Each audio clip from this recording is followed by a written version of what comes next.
فكرة إن الواحد يبدأ مشروع شوكولاتة من البيت بتدور في بال ناس كتير. في الشرح ده هنكتشف مع بعض أسرار عمل 6 حشوات مختلفة للشوكولاتة، وهنعرف إزاي نبدأ بأقل تكاليف ونطلع منتج شكله احترافي جدا. لو فكرة مشروع مربح بتكاليف بداية قليلة بتشغل بال أي حد، فالمكان ده هو المكان الصح. الدليل ده هيورينا الطريق خطوة خطوة. طيب، أول سر عشان المشروع ده تكلفته تكون قليلة هو ببساطة اختيار المكونات بذكاء.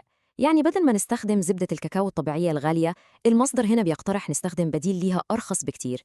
هي دي بالظبط الخطوة اللي بتخلي المشروع ممكن من غير ما نحتاج رأس مال كبير. دلوقتي بقى خلينا ندخل في قلب الموضوع. الحشوات دي اللي هنعتبرها قائمة النكهات الاحترافية اللي هتميز الشغل بتاعنا عن أي حد تاني. هنبدأ بأكتر حشوة كلاسيكية والكل بيحبها، جوز الهند. سر نجاحها إنها بسيطة جدا، بسيطة لدرجة تخليها مربحة وسهلة في التحضير لأي حد لسه بيبدأ. كل اللي هنحتاجه هو جوز هند مبشور وحليب مكثف محلى، مكونين 2 بس. متخيلين؟ البساطة دي هي سر الإنتاج السريع والمربح في بداية أي مشروع. شفتوا السهولة؟ حرفياً خطوتين والحشوة الأولى بقت جاهزة. دي وصفة مضمونة ومش محتاجة أي مجهود خالص. الحشوة التانية بقى فيها لمسة فاكهة منعشة، بتحتاج خطوة زيادة، بس النتيجة طعمها مميز وهيضيف تنوع حلو قوي لقائمة النكهات. هنا هنستخدم فراولة طازة مع سكر عشان نعمل صوص مركز، وبعدين نضيف عليه شوكولاتة بيضة عشان تدي قوام كريمي وتعمل توازن في طعم حلاوة الفاكهة. وهنا بقى في تركة مهمة جدا.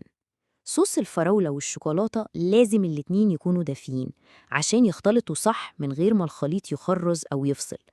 دي تفصيلة صغيرة بس بتفرق في النتيجة النهائية بشكل كبير. نيجي بقى للحشوة التالتة، ودي بتلعب على عامل القرمشة. المزيج ده بين الطعم الحلو والقوام المقرمش يعتبر من أكتر النكهات المطلوبة في السوق، يعني لازم تكون في قائمة النكهات. ومرة تانية بنرجع للبساطة، كراميل وفول سوداني محمص، مكونين بس بيقدموا طعم غني وقوام يجنن.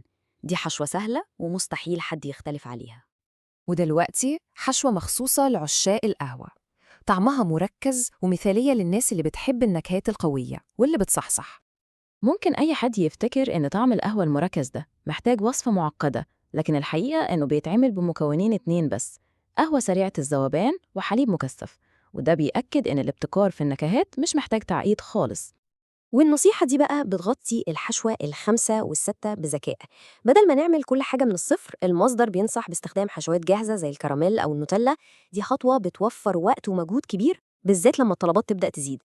تمام، بعد ما جهزنا الحشوات جه وقت الجزء الأساسي التاني، القالب الخارجي للشوكولاتة. الطريقة دي هي اللي هتدي المنتج شكله النهائي الاحترافي. هنا في طريقتين. طريقة الصب ممكن تكون أسرع لبعض الناس، لكنها بتهدر شوكولاتة وممكن تسبب بهدلة وفوضى. عشان كده المصدر بيفضل طريقة الفرشاة، بتدي تحكم كامل، عملية أنظف بكتير، والنتيجة في الآخر بتكون احترافية أكتر. التقنية دي سرها إننا بنعمل طبقتين. الطبقة الأولى بتكون رقيقة وهي الأساس. بعد ما تبرد وتجمد بنضيف طبقة تانية بتكون أسمك شوية. الخطوة دي هي اللي بتدي القالب قوة عشان الشوكولاتة ما تتكسرش بسهولة. وفي الآخر تنظيف الأطراف الزيادة بيضمن إن الشكل النهائي يطلع مظبوط ومثالي. ودلوقتي وصلنا للمرحلة الأخيرة، وهي تجميع الحشوات مع القوالب عشان نوصل للمنتج النهائي. الخطوات دي شكلها سهل، بس خدوا بالكم، الخطوة الأخيرة فيها تفصيلة مهمة جداً، وهي اللي بتحدد نجاح القطعة كلها.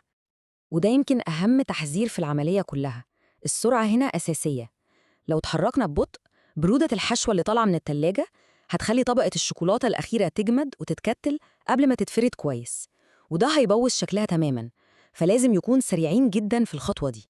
بعد ما قفلنا القوالب بندخلها التلاجة لآخر مرة. هنعرف إنها جاهزة لما نلاقيها بتفصل عن القالب بسهولة بمجرد ما نقلبها. وده الشكل النهائي. باتباع الخطوات دي النتيجة بتكون منتج عالي الجودة يقدر ينافس في السوق وجاهز للبيع أو للتقديم في أي مناسبة. عشان نلخص كل اللي قلناه، دي أهم 4 نقاط: بداية اقتصادية، حشوات بسيطة جداً، تقنية قوالب مضمونة، وسرعة في التقفيل. دي هي أسرار النجاح في المشروع ده. وفي النهاية السؤال ده موجه لكل حد بيفكر يبدأ مشروعه. بعد ما شفنا كل الأفكار دي، إيه هي النكهة المبتكرة اللي هتكون البصمة الخاصة في مشروعكم؟